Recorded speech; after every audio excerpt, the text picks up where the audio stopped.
¿Corre riesgo la democracia? No tengo ninguna duda que sí corre riesgo la democracia.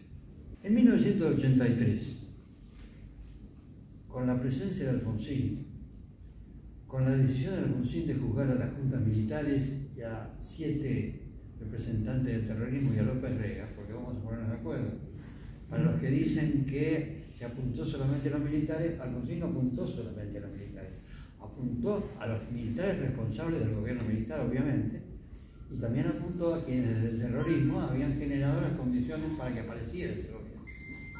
Por supuesto, López Rega era el símbolo de las 3A y de la manipulación del gobierno para reprimir indiscriminada e impunemente. También tenía que estar, y también fue procesado. Ese planteo de Alfonsín le dio a la democracia argentina un altísimo nivel de legitimidad. Por primera vez, en el periodo en que yo me ocupé de política, y recuerdo política, hubo un consenso social alrededor de la democracia. Y ese consenso social tuvo solidez y participación. Que la elección del 30 de octubre del 83 movilizó a la gente, la campaña movilizó muchísimo. Acuérdense que la campaña electoral del 83 finalizó con 2 actos de 1 millón de personas cada uno. Y se hizo uno al otro día, uno un día y el día siguiente el otro. De manera que había estado social. Y acuérdense del estado de ánimo después del resultado. Todo el mundo estaba contento. Los que ganamos estábamos contentos, los que perdieron también estaban contentos porque sentían la sensación de salir de un túnel oscuro, peligroso, inhumano. Por eso fue un acierto que el primer aviso de Alfonsín, ¿se acuerdan? No es una simple elección, es una salida,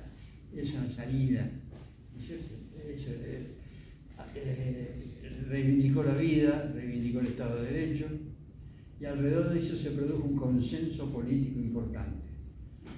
La mayor parte del pueblo decidió que teníamos que vivir en democracia. Y lo decidió sacándose de encima la tutela militar. Este es el efecto político importante del gobierno de Alfonsín. Desde el 6 de septiembre de 1930 hasta el 30 de octubre del 83, el pueblo argentino estuvo sometido a la tutela militar. Las Fuerzas Armadas actuaban como tribunal de última instancia de la decisión política y muchas veces decidieron interrumpirla. De manera que terminar con la tutela militar fue un salto de calidad muy importante para la sociedad argentina. Lamentablemente, ese consenso político no tuvo la contrapartida de un consenso económico-social. No hubo, junto con el consenso político, un acuerdo básico sobre temas de fondo que nos permitiera desarrollar una política económica que apuntara al crecimiento y a la distribución justa. La democracia no es solo votar. La democracia tiene el aspecto político institucional, la participación del hombre común a través del voto, pero también debe tener una contrapartida vinculada con lo económico y social. Para que haya democracia, además, la gente no tiene que tener hambre, la gente no tiene que tener necesidades. Porque si alguien vive bajo una dictadura y está prisionero de esa dictadura, no tiene libertad. Pero si tiene hambre, tampoco tiene libertad. Y por lo tanto, hay que vincular la democracia necesariamente con el crecimiento económico y la distribución justa. Ese segundo consenso no se articuló en Argentina, no se produjo. Y el proceso económico posterior demostró la falta de consenso económico. Vamos a ponernos de acuerdo para ser justos. A Alfonsín no lo llevamos a la presidencia para que solucionase los problemas económicos. A Alfonsín lo llevamos a la presidencia para que instalase un modelo de convivencia político. Eso fue Alfonsín, la democracia. Pero detrás de eso no vino el consenso económico y ahí empezamos a encontrarnos con dificultades muy grandes. Alfonsín había sintetizado su propuesta también en términos económicos y sociales. Así como decía que había que vivir en libertad, decía que con la democracia se come, se cura y se educa. La gente obviamente vivió en libertad con Alfonsín y siguió viviendo en relativa libertad con los gobiernos posteriores, aunque cada uno de esos gobiernos tuvo sus características criticables. Ahora, ¿qué pasa? Hoy la sociedad argentina no siente que con la democracia se coma, se cure y se eduque. Y con este gobierno, mucho menos. Porque el ajuste no lo paga la casta, no lo paga la política, lo paga el hombre común. Lo pagan los jubilados, los pagan los trabajadores en negro, lo pagan los que viven en convenios al que se les concede un punto de aumento por punto de aumento cuando la inflación es del 2% mensual. Lo pagan los empleados públicos. Se anunció esta semana que habían echado 50.000 empleados públicos, como si condenar al hambre a 50.000 personas no significa nada. Como decíamos recién, si hay empleados públicos que se aprovechan del cargo sin trabajar, lo que hay que hacer es hacerlos trabajar, pero no condenarlos a la muerte económica echándolos del trabajo. Desde el 83 hasta ahora, hasta este año, la Argentina padeció 3 décadas perdidas. 3 décadas perdidas. Década perdida se llama una década donde no hay crecimiento económico. Y desde el 83 hasta la fecha, durante 3 décadas sucesivas, Argentina no tuvo crecimiento económico.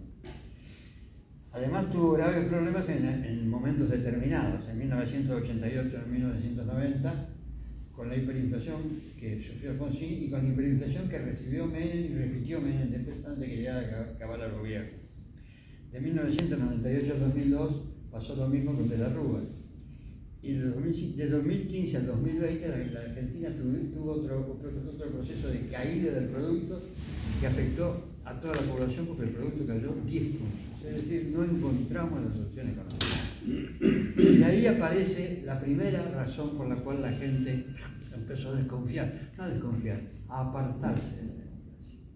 La gente empezó a apartarse de la democracia porque no encontró que la democracia le diese las soluciones económicas que había prometido. En el discurso y en algunos hechos, pero esos hechos no se generalizaron. Las crisis reiteradas llevaron a que la Argentina deje de crecer económicamente en el año 2011. Durante los primeros 3 o 4 años de Kirchner, Argentina creció, fundamentalmente apoyada en el precio de la soja, en el precio de las materias primas que financiaban el crecimiento. Pero a partir de 2011 dejamos de crecer y hasta ahora estamos estancados. En ese periodo la población aumentó y por lo tanto el Producto Bruto per cápita disminuyó muy fuertemente. El Producto Bruto en general, desde el punto de vista económico, cayó 10 puntos desde el 2011 hasta ahora. Pero el Producto Bruto per cápita cayó el 20%. Hoy tenemos los argentinos un 20% menos de riqueza del que teníamos en el 2011. Por supuesto, ahí también aparece el cansancio social. Ahí aparece la fatiga que implica no encontrar las respuestas materiales necesarias. Esto se agravó en la última etapa del kirchnerismo, porque el kirchnerismo buscó, lo consagró a Massa como candidato a presidente para continuar en el gobierno, y Massa puso en marcha lo que se denominó genéricamente el Plan Platita. ¿Se acuerdan de la platita? El Plan Platita era una forma de generar recursos emitiendo dinero con el objetivo de que la gente sintiese que estaba mejor económicamente, pero en realidad ese mejoramiento no se expresó nunca y la emisión indiscriminada determinó el crecimiento permanente de la inflación. La inflación siempre fue una amenaza en Argentina y la inflación, debemos tenerlo bien claro, todos lo sabemos, pero vale la pena ratificarlo. La inflación perjudica básicamente a las personas que viven de un ingreso fijo, los que cobran un sueldo, porque el comerciante en general está en condiciones de adaptarse al proceso inflacionario, aumentar el precio. Pero el hombre que vive de un sueldo percibe el sueldo el 30 el primero de mes, y durante ese mes hay una inflación del 5%, al 30 del mes siguiente tiene un 5% menos de sueldo. El impacto es muy fuerte para la gente que vive con lo justo. Es decir, la inflación perjudica a los que viven en salarios fijos y dentro del esquema de salarios fijos a los que viven a los sectores más humildes, de mayor límite salarial. El final de Kirchner fue doloroso porque dejó la economía absolutamente desordenada. En eso tiene razón Milei. Los problemas económicos de Argentina no los creó él. Lo que sí está haciendo Milei es profundizarlo enormemente. Porque el esquema que está basado, el esquema económico que está basado en el ajuste por un lado y en la disminución de lo que podemos denominar gasto del Estado, es decir, buscando eliminar el déficit fiscal, se reduce el gasto público y se reduce básicamente en salud, en educación y en obra pública. Tres rubros que son insostenibles, no se puede mantener la reducción, porque cada día hay más enfermos, porque cada día hay más chicos que necesitan enseñanza, porque cada día hay más necesidad de seguridad en la calle, y porque la obra, si no hay obra pública, el acceso a los puertos, los ferrocarriles, el transporte en general se deteriora y perdemos capacidad competitiva en el plano internacional. Es decir, el tipo de ajuste que está haciendo este gobierno recae sobre el hombre común, reitero, no sobre la casta, sino sobre el hombre común, y por el otro lado, la limitación del déficit del sector público, la eliminación del déficit, que no es totalmente cierta, porque utilizan una maniobra. Por primera vez en muchos años no computan los intereses como gasto del año. Utilizan un mecanismo que hace que los intereses de la se endeudan, tienen que pagar intereses, pero no computan los intereses como gasto del año, se paga por año los intereses, sino que los transfieren a la deuda, los suman a la deuda. Entonces los van prolongando en el tiempo sin que aparezca en el presupuesto. De manera que es una medida, a mi criterio, ilegal y además, desde el punto de vista técnico, una medida absolutamente impugnable.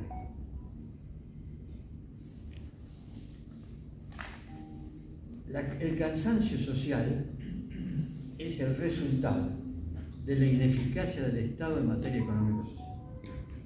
Especialmente en Argentina, donde el Estado siempre tuvo un alto nivel de participación en el desarrollo económico. De manera que la gente estaba acostumbrada a esperar del Estado las soluciones que por sí mismo a lo mejor no encontraba o tenía dificultades en encontrar. La justicia social es un concepto que el actual gobierno eliminó específicamente de su vocabulario. El presidente de la República tiene discursos públicos y reiterados donde sostiene que la justicia social, el concepto de justicia social es una de las causas de la decadencia argentina. De la misma manera que sostiene que el hecho de que la gente haya elegido a su gobierno en 1916 por primera vez en la historia del país indica el comienzo de la decadencia argentina. El gobierno no cree en la justicia social y no cree en la soberanía popular. No creer en la justicia social lleva al extremo de que no hay política de distribución del ingreso, no hay política de crecimiento.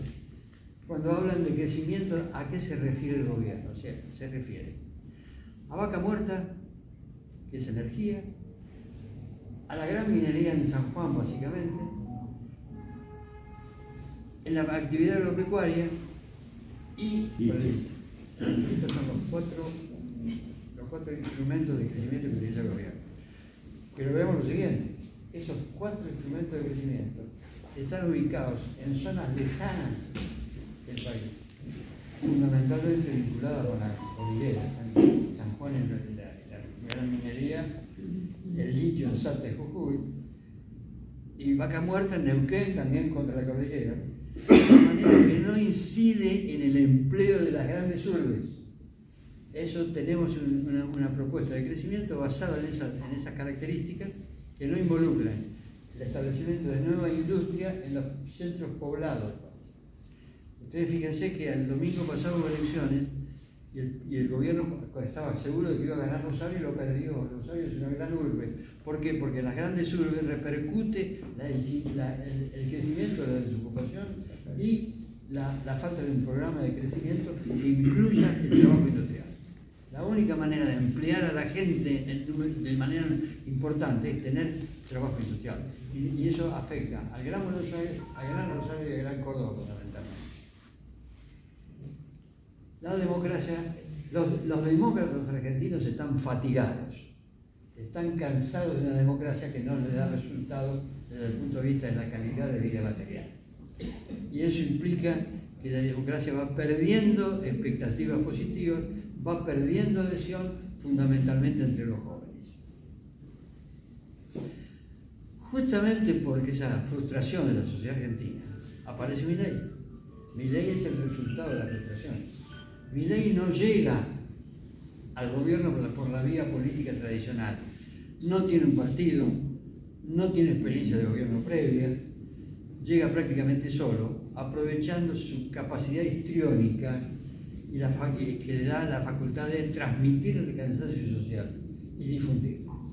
Milei es una propuesta, una apuesta a trabajar sobre el desencanto social. Y por lo tanto tiene un éxito inesperado, muy repentino, muy rápido, lo que demuestra que la conciencia democrática de la Argentina se ha debilitado. El problema de esta política económica, el problema de negar la justicia social como valor, el problema de desacreditar la democracia, no es solamente que hoy vivimos peor que antes, se trata también del tipo de sociedad que nos va a quedar. La distancia entre ricos y pobres es de 15-1. Entre el sector más rico de la sociedad argentina, los ingresos son de alrededor de 9 millones de pesos mensuales a 20 millones de pesos mensuales, dependiendo de quién se trate, mientras que en el sector más bajo, más pobre de la sociedad argentina, están en 500.000 pesos. Es una barbaridad de diferencia. En época normal en Argentina tenía una diferencia de 7-1 aproximadamente, ahora se ha duplicado. El gobierno apuesta a una sociedad jerárquica basada en el dinero, que le otorgue a los ricos el derecho a gobernar. Ese es el esquema. Además, derecho a gobernar a partir de una concepción autoritaria. Milei nunca creyó en la democracia, lo ha dicho públicamente, nunca se definió como demócrata. Y por lo tanto, ahí hay un grave problema, porque ahora no se trata solamente de la fatiga social, sino se trata del discurso que viene del poder. Y como el poder es muy visible en cualquier sociedad, el discurso del poder tiene efectos imitativos que son perjudiciales. Con este programa vamos a ir a una sociedad fracturada desde el punto de vista social. Vamos a ir a una sociedad represiva y vamos a ir a una sociedad violenta. ¿Por qué digo represiva y violenta? Hace unos días, 15 o 20 días, el gobierno dictó un decreto que modifica el estatuto de la Policía Federal. Hay que prestarle atención a esa decisión, porque convierte a la Policía Federal en un factor de represión directo por las facultades que le otorga el nuevo estatuto. Facultades que son inconstitucionales desde el comienzo mismo. ¿Por qué?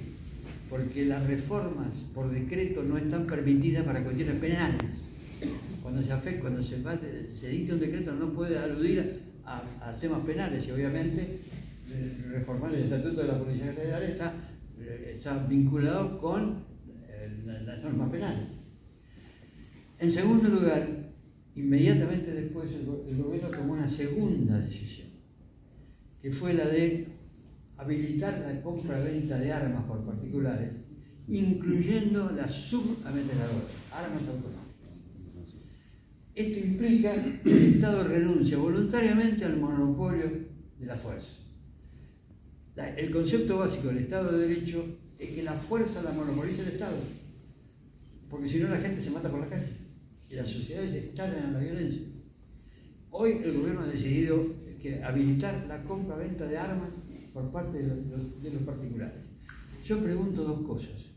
Primera cosa, ¿quién hace el negocio?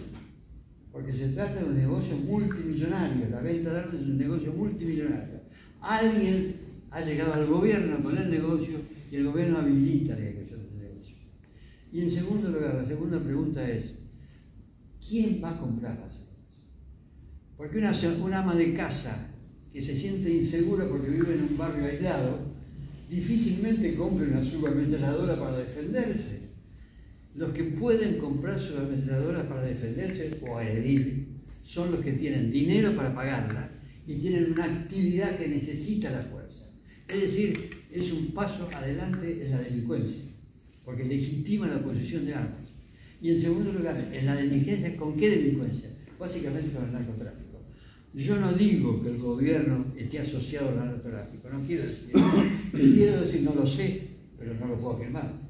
Lo que quiero decir es que con estas decisiones se habilita, se legitima la posesión de armas por sectores que pueden estar vinculados con el narcotráfico, con las consecuencias que ellos van a tener. Sin estar habilitados, fíjense lo que pasaba en Rosario. Imagínense que puedan comprar ametralladoras sin control. Esto no va, por eso digo que la sociedad argentina va a ser más represiva, porque la Policía Federal Argentina va a tener facultades para reprimir el pensamiento. Fíjense ustedes que el nuevo estatuto de la Policía Federal incluye la posibilidad de patrullar las redes sociales, es decir, patrullar el debate político y sancionar de acuerdo a eso. La sociedad, por lo tanto, va a ser una sociedad represiva, porque la policía va a tener facultades para reprimir directamente. Tengo esperanzas en que no haya algún juez que decrete la inconstitucionalidad. Veremos si se animan. Veremos si se animan. Y en segundo lugar, va a ser una sociedad violenta porque está proveyendo de armas a quienes saben cómo comprarlas y saben cómo usarlas. Este fenómeno se da en un marco internacional que también nos debe ver. No se trata solamente de la Argentina. Acá hay un cansancio con la democracia que abarca a muchos países del mundo. La aparición de Trump en Estados Unidos es un síntoma muy claro de que la democracia, el país que nació democrático y que sigue siendo democrático después de 250 años de vida. Una democracia como la norteamericana, que está muy instalada, pero además es una democracia rica. Estados Unidos es un país rico y por lo tanto tiene condiciones económicas que favorecen la democracia.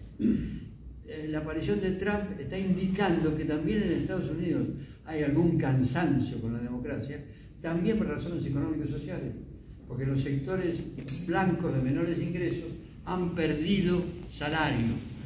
En Estados Unidos los mejores salarios se pagaban en la industria automotriz. Ford y General Motors pagaban los salarios más altos en Estados Unidos. Ahora los que pagan el salario más alto, los que tienen más empleos y pagan más salarios, no más altos. Los que tienen más salarios y pagan más salarios son Walmart y una empresa de sándwiches, McDonald's y Walmart. Supermercado, Walmart importantísimo, que tiene rentabilidad muy pequeña, ganan por la cantidad, pero no por el nivel de rentabilidad, por lo tanto tiende a pagar sueldos bajos. Y McDonald's que pasa exactamente lo mismo, ganan por la cantidad y no por la diferencia, y ahí paga sueldos bajos.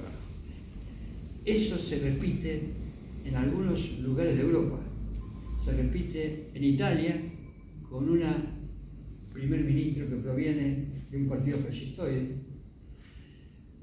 en Hungría, donde el señor Orbán está manejando el poder desde hace muchos años y tiene una tendencia hacia la constitución de un régimen corporativo basado en la democracia pero sin contenido democrático.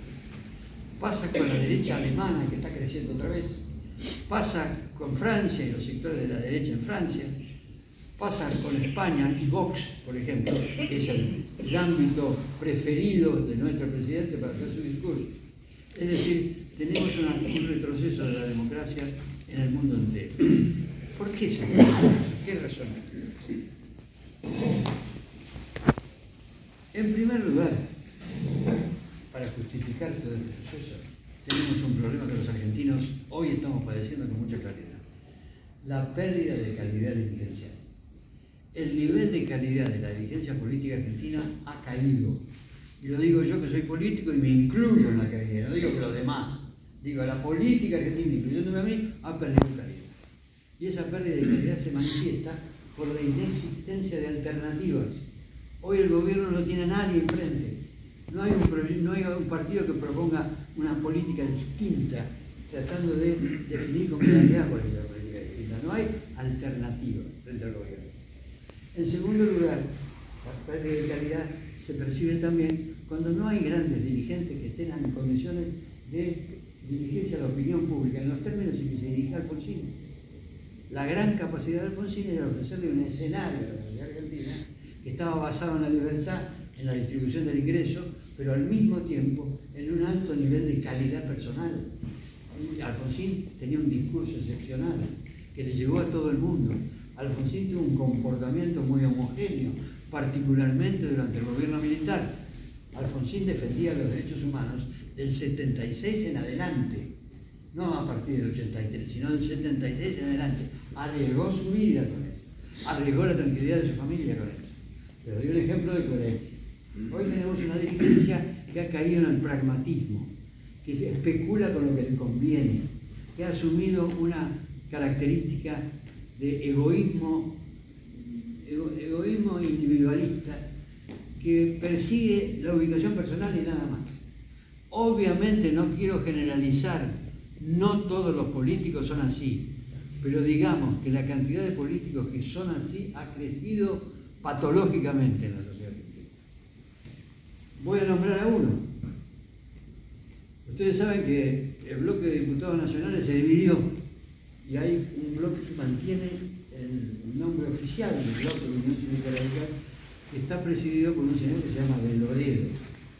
Bueno, De Loredo es un ejemplo del pragmatismo individualista, del egoísmo personal con que se maneja la política. Y ha dicho alguna cosa que a mí me preocupó mucho. Cuando lo leí hace ya tiempo, me cayó mal, porque es una contradicción absoluta con lo que debe ser. En un reportaje De Loredo dijo: en política la coherencia no paga. En política la coherencia no paga. Y yo dije, pero ¿cómo puede ser esto? Primero, la coherencia es absolutamente necesaria, especialmente en la política. Lo que Alfonsín fue un hombre absolutamente coherente en su trayectoria. No modificó su línea de marcha, no la cambió. La coherencia fue una característica que lo hizo confiable. Eso en primer lugar. La coherencia es fundamental para un dirigente político que quiere ganarse la confianza del pueblo. Y en segundo lugar, ¿cómo que la coherencia no paga? La coherencia no debe generar rentabilidad, no es dinero lo que debe generar la coherencia. La coherencia es estabilidad y permanencia del pensamiento, es previsibilidad. Y para cualquier orden democrático, la previsibilidad es fundamental. A partir de ahí lo observé con dudas a De Loredo, pero después su actuación, a partir de la llegada de Milei al gobierno, se convirtió en una clara manifestación de lo que no debe hacer un político radical. ¿Por qué? Primero, porque Milei no disimula su pensamiento. Milei se ha autodefinido como ultraderechista. Y obviamente todos sabemos lo que significa ser de ultraderecha en el mundo. Ultraderecha del nazismo, ultraderecha del fascismo. Es decir, la ultraderecha es claramente antidemocrática. Por lo tanto, si hay un presidente que se define como ultraderecha, automáticamente se coloca fuera del ámbito del cual los radicales pueden participar. Sin embargo, De Loredo frecuenta despachos oficiales, se pone a llorar cuando el gobierno fracasa con algún proyecto y neutraliza al bloque cuando tiene que votar, al bloque que él preside. A tal punto que ese bloque se dividió y ahora hay otro bloque radical que no puede denominarse Unión Cívica Radical porque lo prohíbe el reglamento de la Cámara de Diputados, no puede haber dos bloques con el mismo nombre. Después yo te voy a preguntar un nombre de fantasía, cualquiera, pero asumen una actitud coherente con lo que es el pensamiento radical. Esa es una demostración muy visible de la pérdida de calidad de la dirigencia política, que empieza por razones de carácter principista. Si la coherencia no paga, ¿qué podemos esperar? ¿Qué podemos esperar de los dirigentes? ¿Cuáles son las dificultades que debemos destacar para afrontarla con claridad? Primero, ya dije, la pérdida de calidad dirigencial. Hay que recuperar calidad para tener alternativas bien fundamentadas con expresiones políticas que las lleven adelante. En segundo lugar, hay un efecto que es difícil de manejar porque es objetivo, se está produciendo, que es la aceleración del cambio histórico. La historia tenía un ritmo determinado y a partir de los años 70-80 el ritmo de cambio histórico se aceleró enormemente, fundamentalmente desde el punto de vista científico.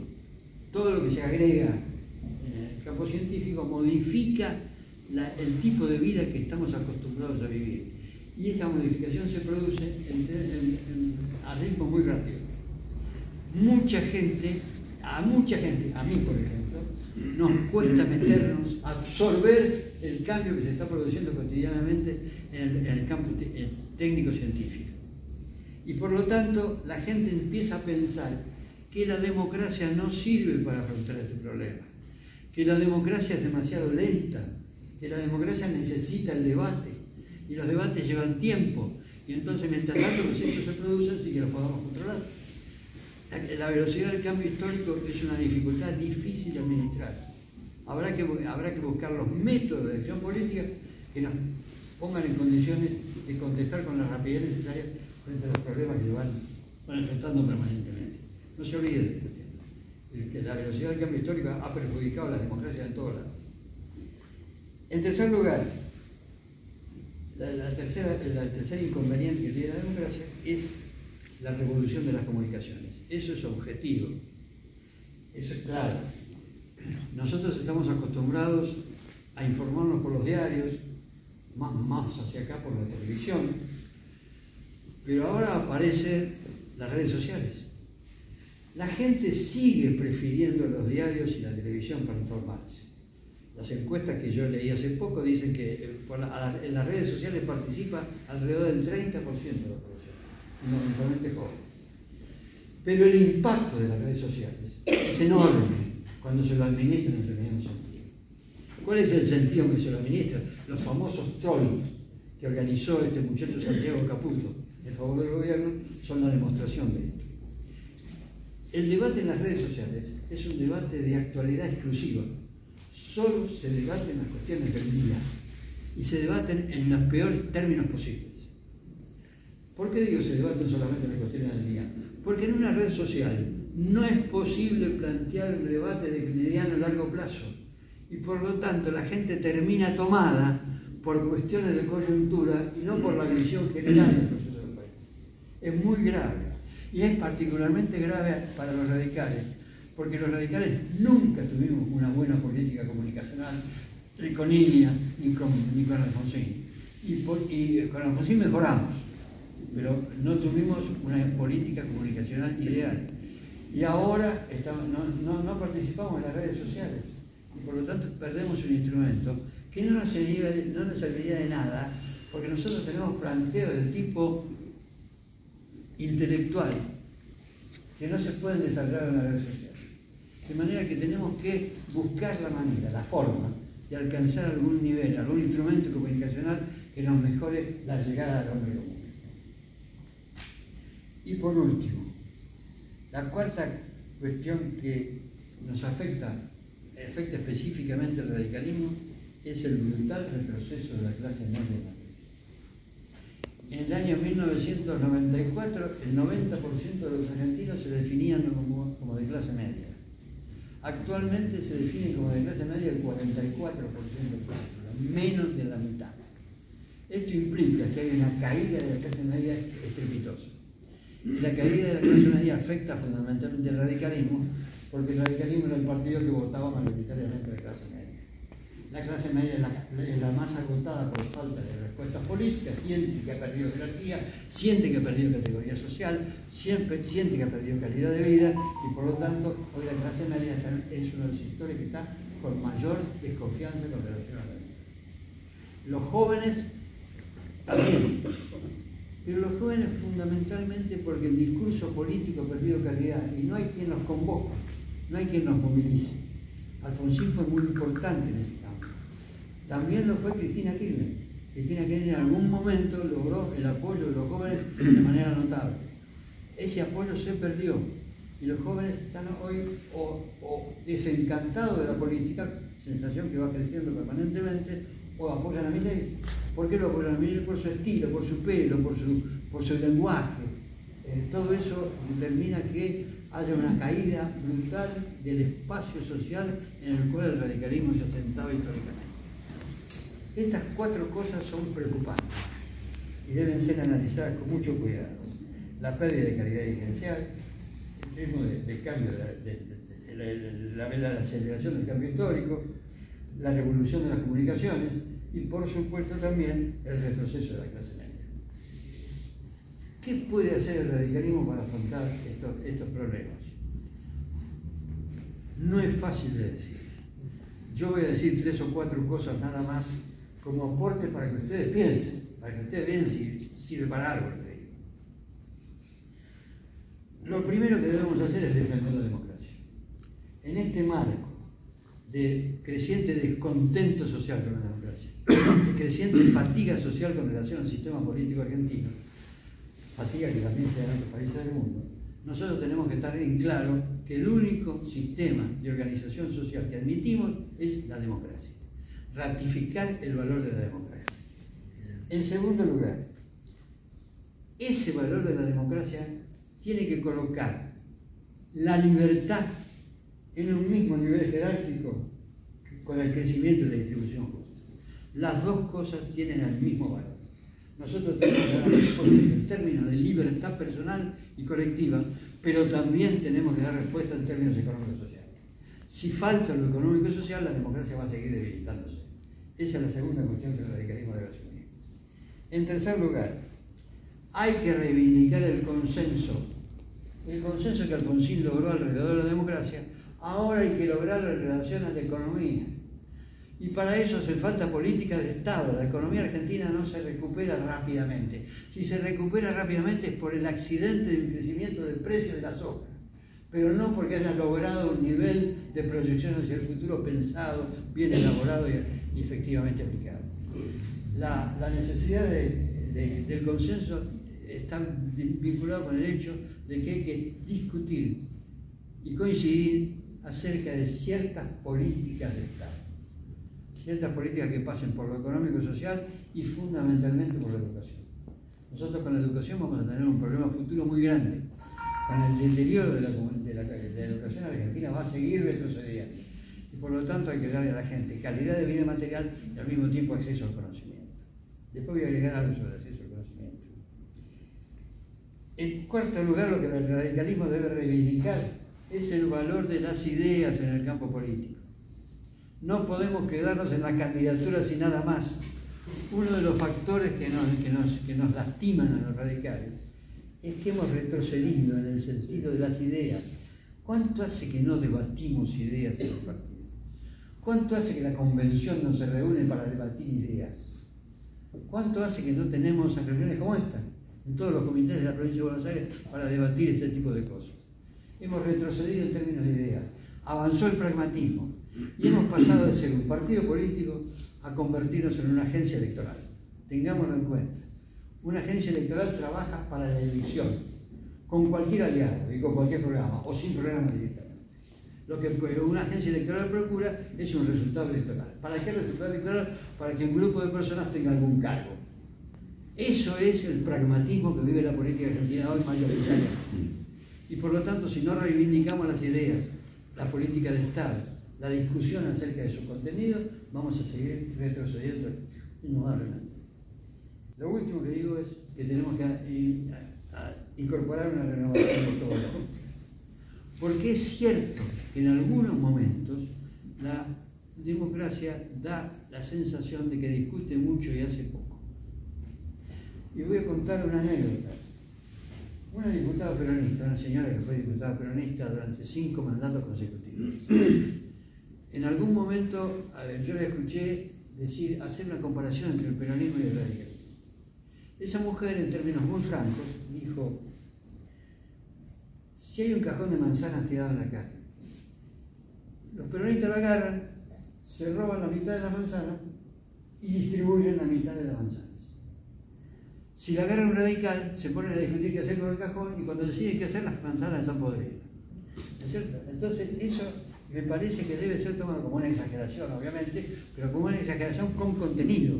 Hay que cambiar los métodos de acción política, facilitar la acción política más dinámica, más activa y más visible por parte de la gente. Me parece que esos son algunos elementos que podemos incorporar para el análisis acerca de qué debemos hacer en el futuro. Y quiero terminar con una preocupación que a mí me... perdón. Cuando hablo de Milei, siento de la misma manera que cuando hablo de Cristina. Entre Milei y el kirchnerismo, hay más coincidencias que diferencias. aunque tiendan a polarizar. Y tienden a polarizar porque les conviene desde el punto de vista electoral. Pero Milei está proponiendo un gobierno de ultraderecha, es decir, un gobierno autoritario, y el peronismo siempre tuvo una tendencia al autoritarismo en la política. Por lo tanto, desde el punto de vista político e institucional, son muy cercanos. Cuando Cristina la vende presa, yo me siento triste. No me gusta que el mundo sepa que la presidenta de la Argentina está presa por delitos comunes. Es muy malo, muy malo. Por supuesto, creo que se hizo justicia en el sentido de que la sentencia que la condena es una sentencia bien fundamentada desde el punto de vista técnico y por otra parte yo diría que hasta generosa en el monto de la pena y en el trato posterior a la condena. Pero lo cierto es que el sentimiento más profundo que me da Cristina es una sensación de frustración. ¿Cómo podemos tener un presidente preso por delitos comunes? Los radicales nunca sufrimos eso, nunca. Ni con Irigoyen, ni con Alvear, ni con Frondizi, ni con Ilia, ni con Alfonsín, ni con De la Rúa. Si fracasaron en algún aspecto fue por razones de imposibilidad política, no porque robaran. Y por lo tanto tenemos derecho a señalar. Sí. Pero reitero, la proximidad en términos institucionales entre el autoritarismo de Milei debe ser un dato. Ahora, ¿qué pienso de Milei? Milei es un grosero insoportable, porque así como Cristina nos causó la humillación de tener una presidenta elegida por el pueblo presa por delitos comunes, Milei tiene un discurso que es agresivo, insultante y grosero. Y eso cualquier observador extranjero piensa, mira cómo son los argentinos, mira qué presidente tienen los argentinos, mira el lenguaje que utiliza este señor. El último episodio, lo que dijo el otro día de Kicillof, yo creo que Kicillof fue un mal ministro de Economía, creo que Kicillof es un mediocre gobernador de la provincia, no quiero ningún acuerdo con Kicillof, ni quiero ningún acuerdo con el kirchnerismo, pero creo que no puede ser que el presidente de la República llame al ministro un pelotudo y un eunuco no sé qué otra cosa. Es una grosería excepcional, es descalificador desde el punto de vista institucional. El presidente no respeta el cargo que está desempeñando y por lo tanto su influencia sobre la sociedad es absolutamente contraria a todo nivel de cultura política adecuada. Por otra parte, yo tengo un problema que me tiene, no digo obsesionado, pero sí preocupado. Y con esto termino. El crecimiento de la velocidad del desarrollo tecnológico es fenomenal, pero con una característica. El conocimiento que se produce, que se crea permanentemente es apropiable. No pertenece al Estado. ¿Por qué quiero decir esto? Estados Unidos, los más veteranos lo recordarán, tuvo un presidente que se llamó Eisenhower, que fue el general de las tropas americanas en Europa y que después pasó a ser presidente de la República por peso de su personalidad. Había ganado la guerra, presidente. Los norteamericanos con los militares utilizan esos métodos, no los matan, pero, y no dan golpe de Estado, pero le dan la presidencia por vía electoral. En el último discurso de su mandato, cuando se despedía porque terminaba su segundo mandato como presidente dos veces, Eisenhower le dijo a los norteamericanos, tengan cuidado con la alianza entre la ciencia y las Fuerzas Armadas. ¿Por qué dijo eso? Porque hasta ese momento la investigación en Estados Unidos estaba fundamentalmente financiada por el Estado. El Estado ponía la plata para que se investigara, no toda, pero la mayor parte del dinero lo ponía el Estado. Eso determinaba que cuando alguien inventaba algo, el propietario fue el Estado. A medida que pasó el tiempo, y esto lo vio Eisenhower, la inversión en ciencia y tecnología fue privatizándose de tal manera que en realidad el conocimiento fue apropiable, ya no pertenecía a la colectividad, no pertenecía al Estado, no pertenecía a la sociedad, sino que pertenecía a empresas determinadas. Y ahí aparece Wall Street y ahí aparece Silicon Valley. Silicon Valley es el centro del crecimiento tecnológico de Estados Unidos. Wall Street es el centro del poder financiero de Estados Unidos. Y ahí hay ahora una alianza que va a pretender quedarse con el poder. ¿Por qué? Porque alcanzan cifras extraordinarias de riqueza personal y además alcanzan un monopolio del conocimiento que también es propiedad de ellos, no solamente el dinero, sino el conocimiento. La figura más típica de este proceso es el señor Elon Musk, este señor que aparece en los diarios y que está hace un mes era uno de los principales asesores de Trump. Es el hombre más rico del mundo y me parece que tenemos que estar prevenidos de que esa alianza entre Wall Street y Silicon Valley está procurando activamente hacerse del poder político. No tengo ninguna duda que el proyecto de esta gente es decir, somos los más ricos, somos los que tenemos más conocimiento, somos los que debemos gobernar. En una visión, digamos, caricaturesca del pensamiento de Platón. Ustedes recuerdan a Platón, que decía que para gobernar bien, para que la sociedad estuviera bien gobernada, los gobernantes tenían que ser filósofos o los filósofos convertirse en gobernantes. Pero la base del gobierno debe ser el alto nivel intelectual de los gobernantes. Por eso él hablaba del gobierno de los sabios. A tal punto hablaba del gobierno de los sabios de Platón, que decía que no había que dictar leyes. Que si el gobierno era de los sabios iban a decir cuáles son las leyes. A tal punto le digo. Ahora esto está apareciendo en la realidad por una vía totalmente distinta, por la vía del apoderamiento del conocimiento asociado con la enorme influencia de los sectores financieros.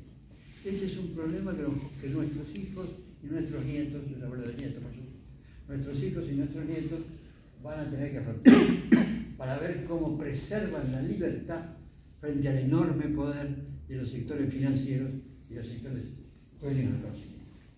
Y eso es lo que está impulsando Milei. La ultraderecha de Milei termina en un gobierno de los ricos, no tengan ninguna duda. Un gobierno de los ricos que no va a tener limitaciones legales. Ese es el problema. Milei cree que los ricos deben gobernar. Y además que deben gobernar sin límites. Por eso cuando él dice que que es el topo que va a destruir el Estado de Derecho, en realidad lo que quiere destruir son las garantías constitucionales. No al Estado, sino las garantías constitucionales. Porque cuando tiene que reprimir, usa el Estado. Usa el Estado con Patricia Bullrich, usa el Estado con los jubilados, usa el Estado ahora con el Estatuto de la Policía Federal. Ojo con esta historia, ojo con esta historia. Porque va a ser un cambio muy, muy profundo en la realidad de nuestra vida cotidiana. Por último, vamos a afrontar una elección en la provincia de Buenos Aires, que es una elección difícil. Hemos mejorado en un sentido. Hasta hace unos meses atrás, no muchos meses, 2 meses atrás, había dirigentes radicales importantes. Voy a hablar de uno que era presidente de la provincia, Maximiliano Abad, que querían acordar con la libertad avanza, es decir, formar una coalición electoral con la libertad avanza. El partido ha resistido esa propuesta y en general el 70% de los presidentes que han sido consultados por la actual autoridad irregular, pero autoridad al fin del Comité de Provincia, sostienen que hay que hacer una coalición con los sectores afines o hay que concurrir con lista 3, UCR lista 3, pero nunca adheridos ni a Kicillof ni al kirchnerismo. Kicillof y kirchnerismo no. Esa es la situación que hoy estamos viviendo. Estamos afrontando una aceleración de los tiempos políticos, porque si hacemos alguna coalición con los socialistas, con Margarita Católica, con Carrió, o con Elita Carrió, podemos, o con los socialistas, esa coalición es ideológicamente compatible. El problema de las coaliciones no es si ganan o pierden las elecciones. El problema de las coaliciones es cómo hacen para gobernar si ganan. ¿No es cierto? Entonces hay que tener coherencia, más allá de lo que diga el gobierno. Y entonces, ¿qué pasa? Ahora tenemos que decidir de acá al 9 de julio si tenemos o no tenemos coaliciones, y de acá al 19 de julio quiénes son nuestros candidatos a la provincia de Buenos Aires. Si yo tuviera que expresar mi opinión, diría que hoy, para mí, es el momento de UCR lista 3. Así saquemos 4% de los votos. Porque es una actitud que serviría para reivindicar la presencia radical autónoma en el escenario político argentino. Sobre ese 4% tendríamos que trabajar. Y yo creo que en el interior de la provincia podemos ir un poco más arriba del 4%. No sé qué se resolverá en definitivo. Este es mi punto de vista y nada más. Por supuesto es peligroso este punto de vista porque nos puede llevar a una derrota electoral muy fuerte. Y eso puede producir desánimo. Pero me parece que es el momento de arriesgar. Me parece que es el momento de arriesgar. Y por último, termino ya. Tengamos fe en nosotros mismos. Tengamos fe en nosotros mismos. Nosotros somos radicales, como quiso Irigoyen que fueran radicales, en todo y hasta el fin. Y por lo tanto, sigamos siendo radicales en todo y hasta el fin, y así lograremos que el partido sobreviva, lograremos que el partido siga influyendo positivamente en la historia argentina, y lograremos estar totalmente conforme con nuestra propia conciencia. Muchas gracias, señor.